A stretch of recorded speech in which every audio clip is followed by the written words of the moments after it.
观众朋友，大家好，欢迎大家准时收看《福起来》嘅节目，我是综艺群阿群妹。阿群妹头来的读书的时间啦，是通过陶渊明的一篇课文，按到《桃花源记》一篇文章底度上来係啲嘅講乜嘅呢？佢哋講啊，一個漁夫，佢就唱船嘅唱啊，佢就看到一個像仙境樣嘅東江，當優美風景當好，人大家感情又當好嘅素材。其實啦，啲台灣沒有安呢一隻素材哦，大家團看下到那片哦，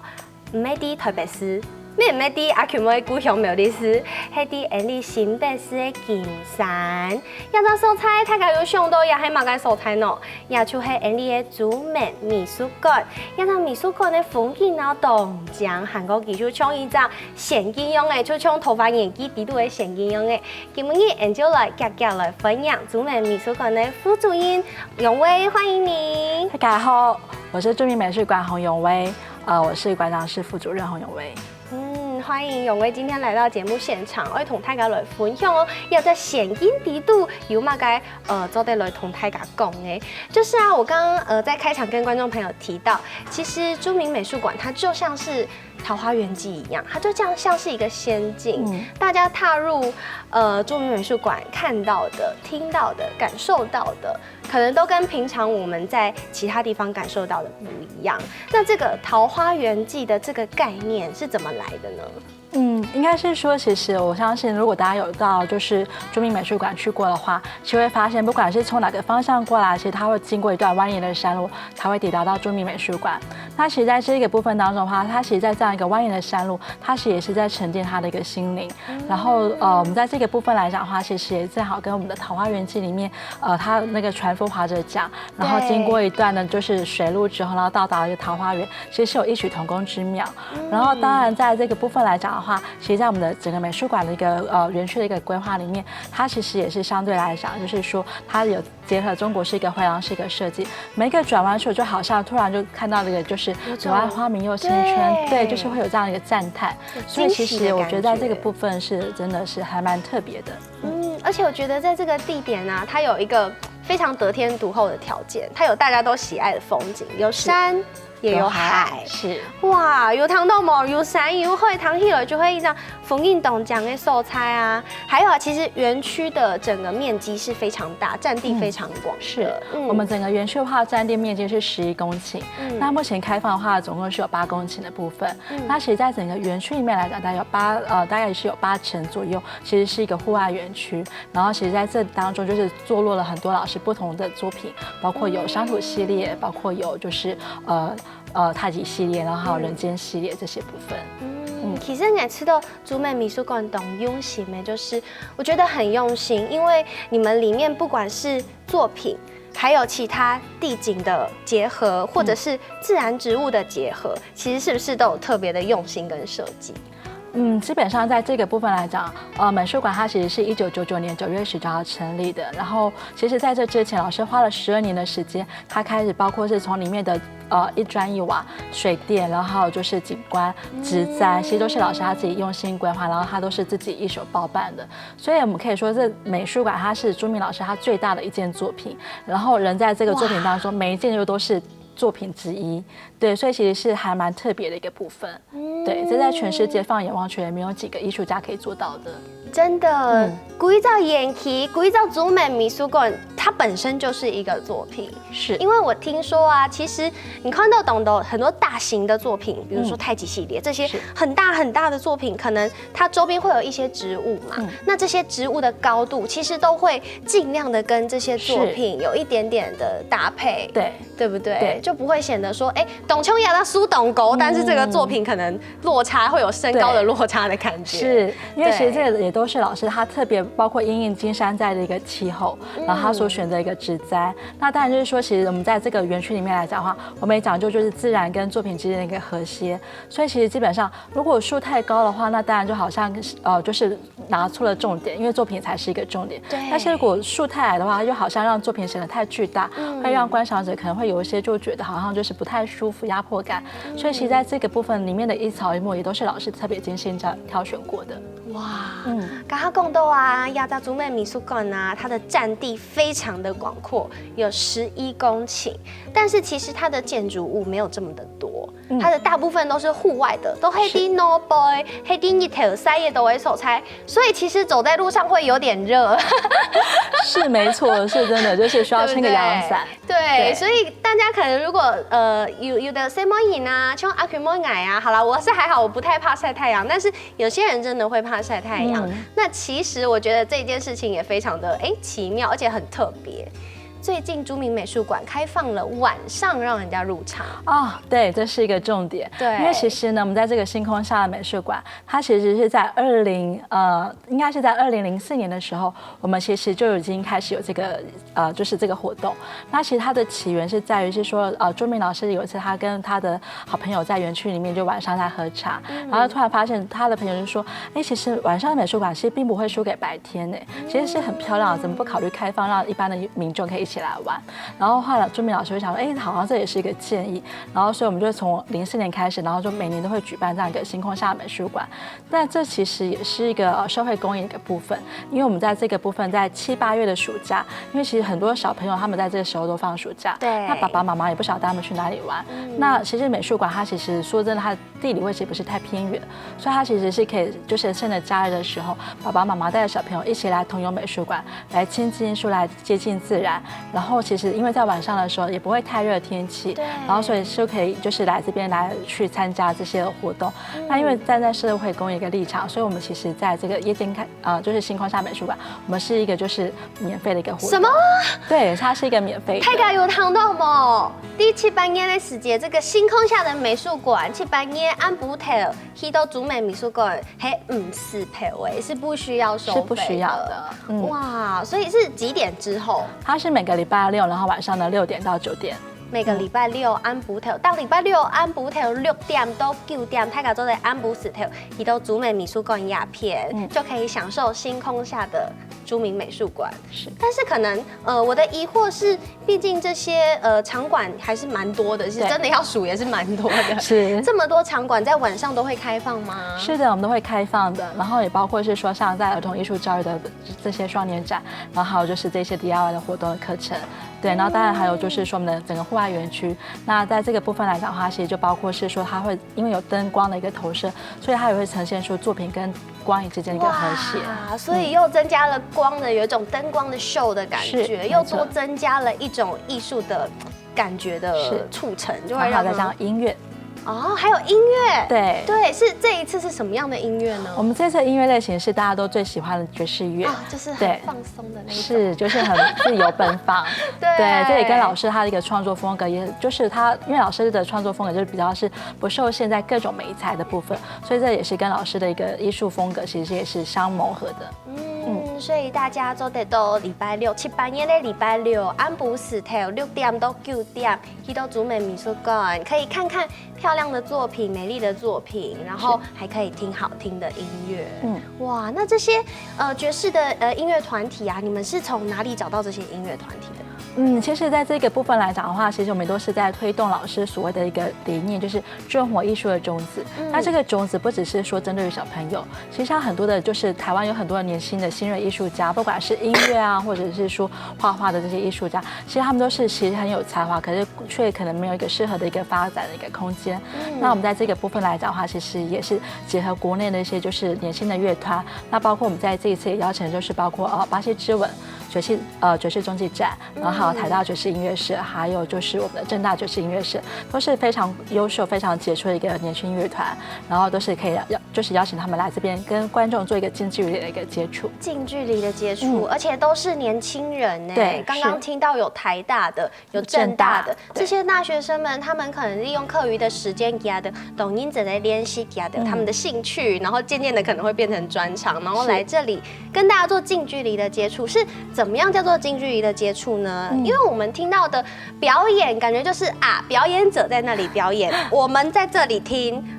这样子感觉好像距离没有很近。那怎么样叫做近距离的接触？其实我们在这个部分的设计上面的话，其实我们就是说会在我们的儿童艺术中心前面有一个戏水池，它是小朋友最喜欢的地方。然后其实呢，我们会在这边会做一个所谓的就是爵士缪斯大游行。那这个游行的话呢，我们在先前我们会先让小朋友就是做一个超级好朋友，他们就会自己动手 DIY 做一个自己的音乐的响铃、音乐的一个乐器，然后等于就是说他等到游行开始的时候，会有乐团在前头带，他就可以带他自己创作乐器，就咚咚咚就可以跟着乐手一起。就是穿过这个园区到太极广场，然后到我们的一个就是表演场地，就是日方块户外爵士音乐吧这边，然后来去做表演。这是一个就是动态的一个游行的一个部分。然后到了现场之后呢，就是会交棒给我们的就是现场一个就是爵士乐团，然后他们就一开始就是大家就是有的就是坐在椅子上，有些席地而坐，然后在旁边的草地上面，他就会自由的随性，然后乐团就开始做表演，然后大概就会进行1个小时左右这样子。所以其实大家假使黑暗的时间按部头去到主门美术馆，大家唔单唱做在看美术展，还做在享受音乐，还做在真的加入他们的音乐表演，真嘅係當好教當神奇哦。先休息一下，等下再個同教。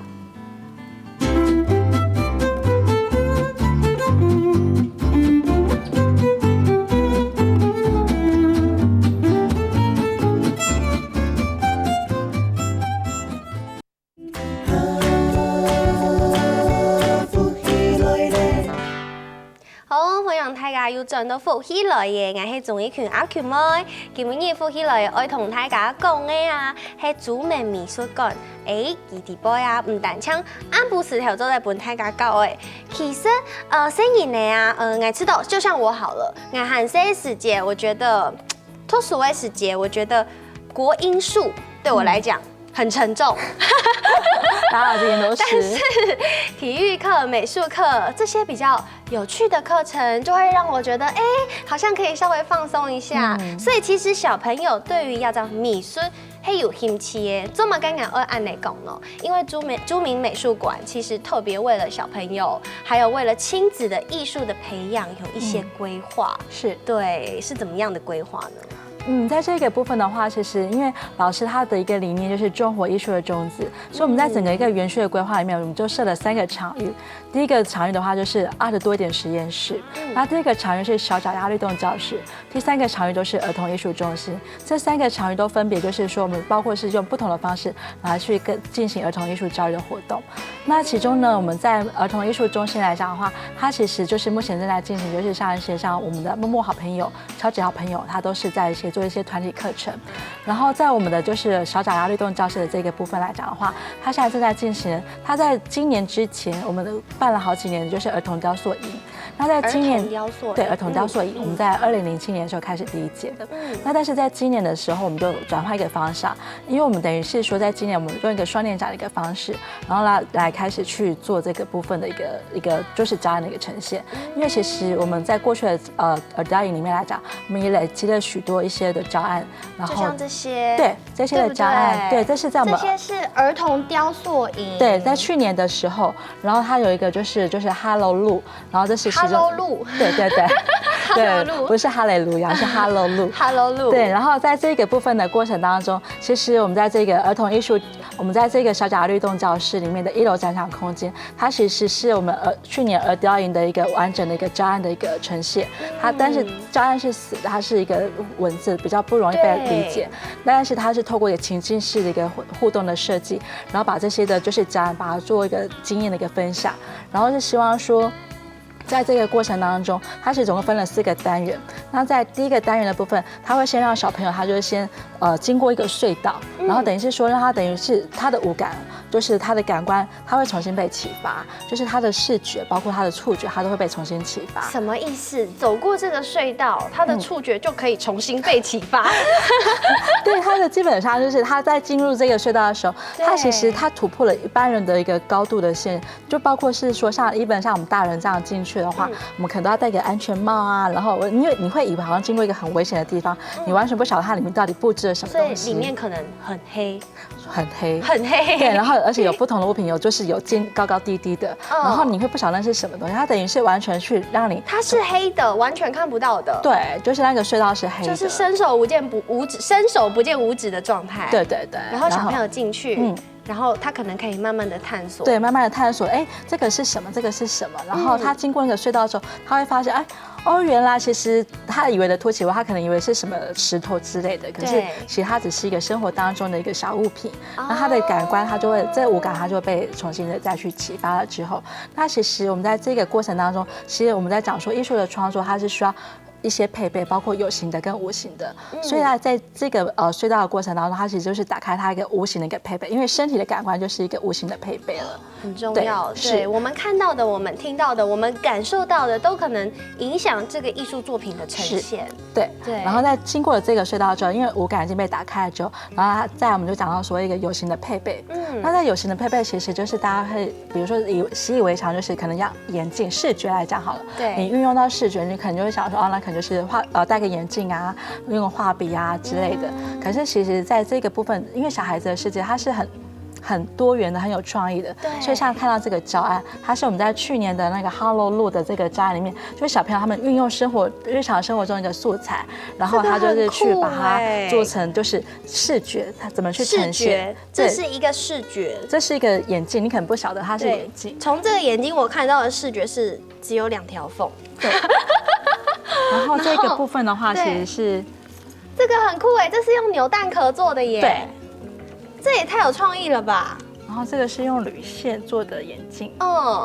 对，就是让小孩子这样可以戴着，就还蛮特别的。对，就是他们从让随便一个，就是可以看到不一样的视角，然后可能就有不一样勾到头发，就是有不一样的创意。对。哇，生活当中会运用得到的，这是他们想到的美彩吗？是，然后而且这个我们在这个当中的话，我们也让小朋友就是说，很多人对于签名这件事情，你可能就是如果今天叫我签名，可能就签个洪永卫之类的。对。可是小朋友他们的签名是很有创意的，就比如说我们今天为什么准备这个铝线？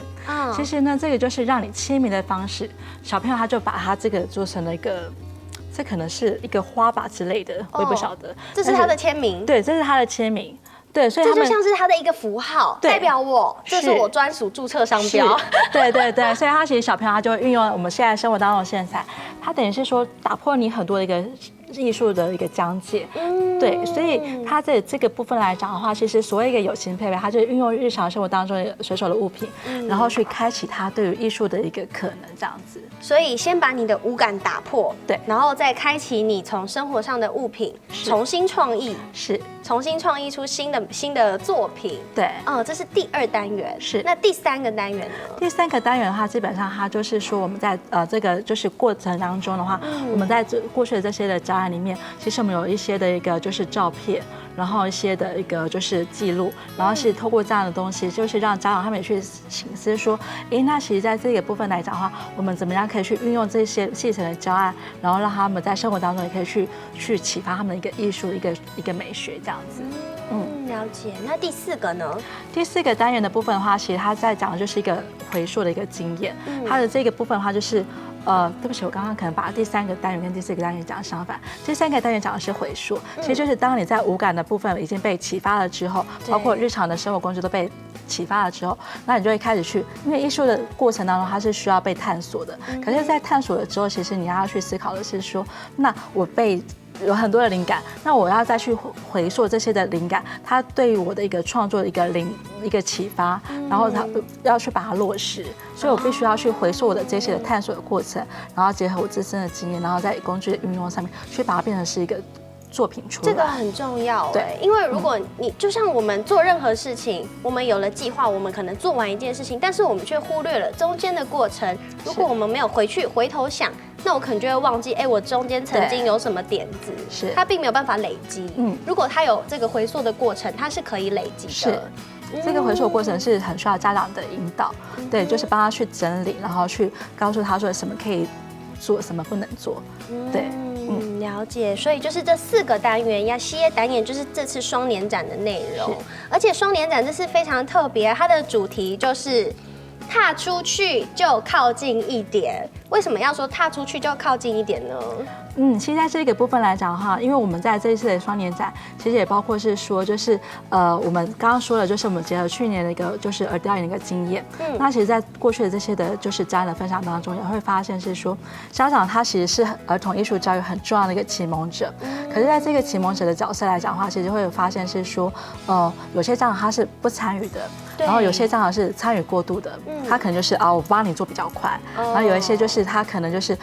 极少数的家长是会跟着小朋友一起去探索的。那我们在这个部分来讲的话，我们就是说希望可以把我们的这些的教案的经验，然后在展场空间去做一个呈现。那这个在创作的过程当中，其实是需要家长互相。他停下来听小朋友，我为什么要这样子做？他们需要先倾听，然后先需要沟通，然后再才有办法去完成一个创作。那在这个过程当中，它其实完全不只是一个作品，而是也拉近彼此亲子之间的一个距离。对，而且这是增加他们的沟通，沟通很重要。有时候我觉得这个工作坊跟 DIY 的不一样，就是DIY 就是我看着东西做，那可能有一点点创意的发展，但是这个不止，这个是从头到尾都希望是小孩子自己创意发想，然后可能可以跟家长做一些沟通，然后2个人再共同的完成作品，完成一个创作。所以这是有一个大人的手环跟一个小孩的手环，很可爱。而且为什么上面会有一只穿山甲？它是谁？他其实是胖哥林，我们这一次的一个活动的一个灵魂人物，好可爱哟！对，他其实胖哥林他的名字的来源就是pangolin， 然后基本上的话，它穿山甲是台湾很特有的一个保育类的生物。那其实还蛮特别，是说为什么大的穿山甲跟小穿山甲？那其实就是他们是一对母子的部分。然后其实呢，穿山甲很特别，它其实在小朋友他还是 baby 的时候，他一开始在出生，他是必须要依附在妈妈的身上去认识这个世界。然后小胖哥林呢，他其实就会在依附妈妈的身上的过程当中，他会用他的皮肤去认识、去感知这个世界。所以其实他们是等于是亲子在一起去认识这个世界的探索。所以其实在这是我们的一个就是亲子的一个就是教育里面来讲，我们是希望父母跟小孩子他们是可以互相陪伴然后引导的。哇，鼓手就会按呢，就用胖哥林，就是这个穿山甲来当做这次的吉祥物。鼓手太个有限，就做的加上带的声音来唱下去哦，还有按到马个主美美术馆来发通，等下再来这个同大家讲。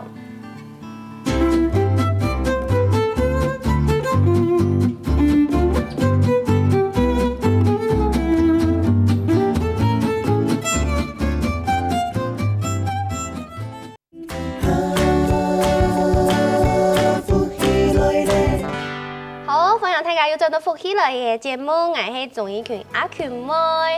加2攤後要同大家講嘅當到，主美美術館好搞嘅，好看呢，韓國聲音呢就係同大家講下去體驗、去學習、去搞嘅東西哦。韓國三下來呢，我係可以講乜嘅？其實唔單槍有any國外嘅東西，其實沒有國外嘅東西哦。剛剛是我們國內的教案，那我們接下來會提到，其實會有國外的教案，而且也是跟兒童教育有關的。有從英國來的英國童年博物館，這個部分它裡面的主要的目的是什麼呢？基本上英國童年博物館它其實是隸屬於在 V&A 博物館之下，然後所謂的童年博物館它就是以收集玩具為主。那其實我們在這一次的話，其實是主要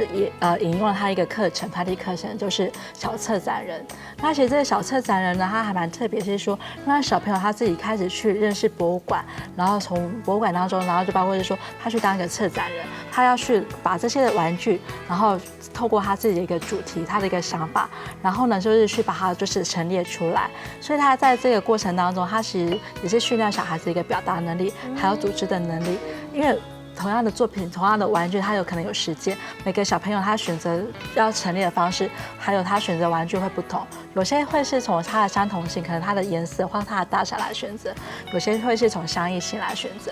那它筛选了出来之后，所以在这个过程当中，可能现场玩具有很多，那但是小朋友就必须要去筛选出可能5件到10件去策展出来。然后策展出来之后呢，他还是必须要就是说，那我要重新去定义它这个玩具的名称，所以他等于是在训练他的一个组织化跟一个就是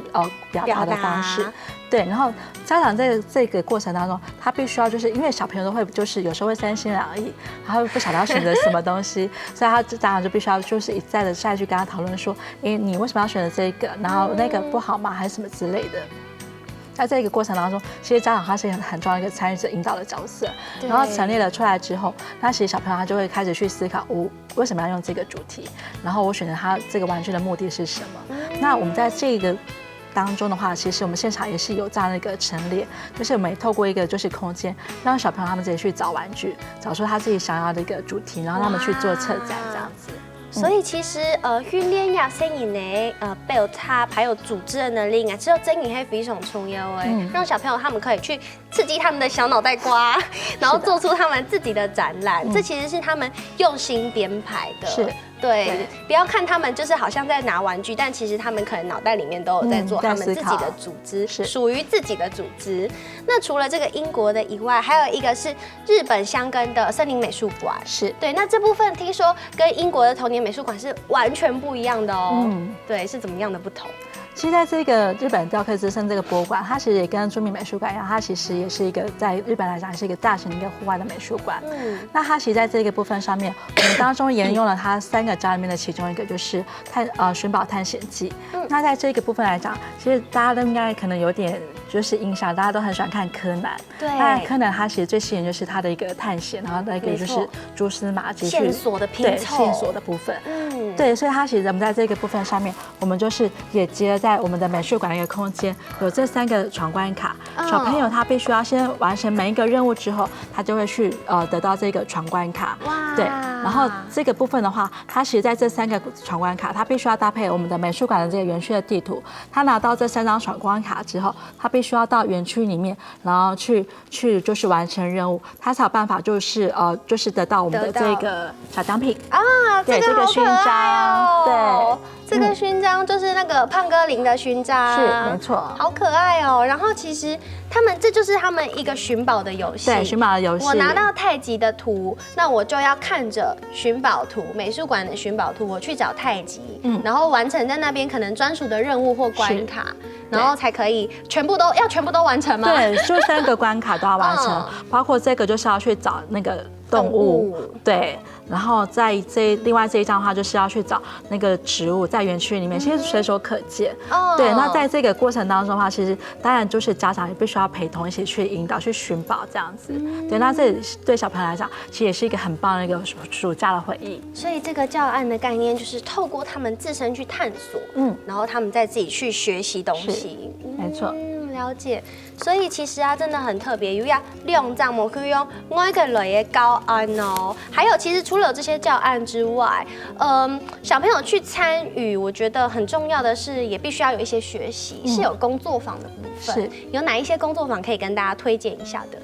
我们现在即将进行，我们现在工作坊是从4月16号一直到现在到8月30号为止，每个礼拜6日都会有活动。那现在目前进行到现在的话，我们即将还有就是4场工作坊的课程要开始。那其中最特别的是说，我们在8月19号礼拜5的时候，我们有一个赵华玉老师，他是一个我觉得还蛮特别的，就是他是一个即兴剧团，他是勇气即兴剧团。勇气即兴剧团。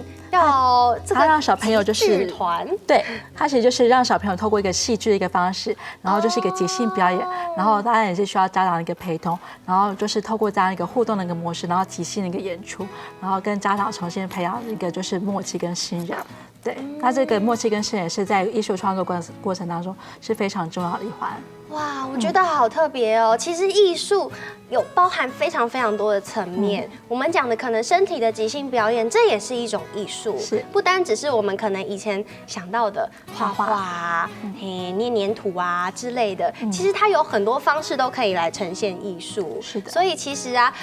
第一基本艺考是8月13、8月14，还有8月19、8月20，要新你全部就有工作坊泰嘎州的去参加哦。还有其实我觉得很重要的事情是，听说还有一个艺术长廊，这已经很久了，但是我觉得还是跟大家再介绍一下这个艺术长廊的部分。好的，我们在这个艺术长廊，它其实从美术馆就是一成立开始到现在，它其实都有这个就是艺术长廊的存在。那在这个部分来讲的话，它是总共全长大概是200公尺。哇！对，200公尺的一个就是墙面。然后我们每年呢都会有一个主题，然后就是邀请新锐的艺术家来去做一个壁画的创作。那在今年的主题是爱传递。那其实在这个部分所谓的一个爱传递，其实我们在今年来讲的话，美术馆它在年初重新就是装修过。那所以我们在今年的一整个的主轴都是重新看见美，从心里面看见美。那所以美术馆它的一个角色，它就扮演是一个艺术教育的一个传承，然后还有就是一个传递的一个部分。所以我们在今年的艺术长廊的主轴就是以爱传递为主，然后每个礼拜6也一样都是会有这样的一个创作工作坊的课程，会有我们的艺术家来带领我们的就是现场的小朋友跟家长一起来做一个就是小小的一个创作游戏这样。哇，所以我们可以在艺术长廊亚洲手菜啊，看到懂很想的新锐艺术家，他们可能有你看在200公尺这么长的一个长廊里面做他们的艺术创作，是其实很特别的，对不对？对。哇，还有啊，给我一共的暗斗后孔呢，还有更好康的要跟大家讲，就是我们Hikon 竹美美术馆扣呢，我们是从网络得到资讯，但其实现在智慧型手机非常的发达，除了网站之外，还有其他方式，对不对？是，我们现在目前的话呢，其实也结合最新的一个语音的一个 APP 的部分，然后其实我们就是在这个部分里面来讲的话呢，我们除了包括是说园区的导览之外，当然最重要的是也跟我们金山在地的商家一起结合，有推出一个优惠强大的一个单元。哇，有优惠耶！是。鼓手大家最近我想要了解竹美美术馆有按到嘛个邮费的资讯啊，除了扫描以外，还都得下载 APP， 还有其实 LINE 的官方账号也可以，对不对？对，还个去下载啊，去了解，里边有很多优惠的资讯，大家都得好好来看，都得伫厝家安排应你，带点生意呢，还个家长大家恐吓去到竹美美术馆，都得看看呐，用书要得有这个是艺术的气息，陶冶自己的身心灵，还可以去旁边周边的一些景点来玩哦。今天真的谢谢永威副主任来到这里跟大家分享，谢谢。没什么，各位观众朋友，我是看先休息一下，等下听欣赏，共下来好好运动哦。